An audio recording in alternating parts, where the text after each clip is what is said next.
2 வாரத்துக்கு முன்னாடி ஒரு ஜென்சி பையனை நான் பார்த்தேன். அவர் வந்து எனக்கு ஒரு முக்கியமான ஒரு கேள்விய கேட்டாரு. "என்ன சார் எப்ப பார்த்தாலும் நீங்க வந்து வீடியோவ தொறந்தாலே வந்து இன்வெஸ்ட்மென்ட் பண்ணுங்க, சேமிப்பு பண்ணுங்க" அப்படின்னு சொல்லி கேட்டுட்டே இருந்தாரு. நான் "அதுல என்ன தப்பு?" அப்படின்னு கேட்டேன். அவர் வந்து "யோலோ அதான் சார் லைஃப்" அப்படின்னு சொன்னாரு. "அது என்ன யோலோ?" அப்படின்னு கேட்டா, "யூ ஒன்லி லிவ் ஒன்ஸ்" அப்படின்னு சொன்னாரு. ஸோ அதனால வாழ்க்கையே ஒரு வாட்டி தான். அத வந்து ஜாலியா சந்தோஷமா அனுபவிக்க வேண்டியது தானே. அப்ப செலவு பண்றத ஏன் நீங்க வந்து தடுக்குறீங்க? அப்படின்னு ஒரு ஒரு முக்கியமான கேள்விய கேட்டாரு. இது வந்து நெறைய பேர்கிட்ட இந்த மனப்பான்மையும் இருக்கு. இதுல கண்டிப்பா எந்த தப்பும் கிடையாது.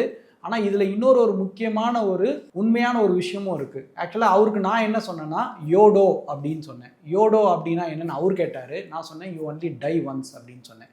ஏன்னா, நம்ம வந்து டெய்லி வாழப் போறோம். ஆனா இறப்புன்றது ஒரு நாள் மட்டும் தான்.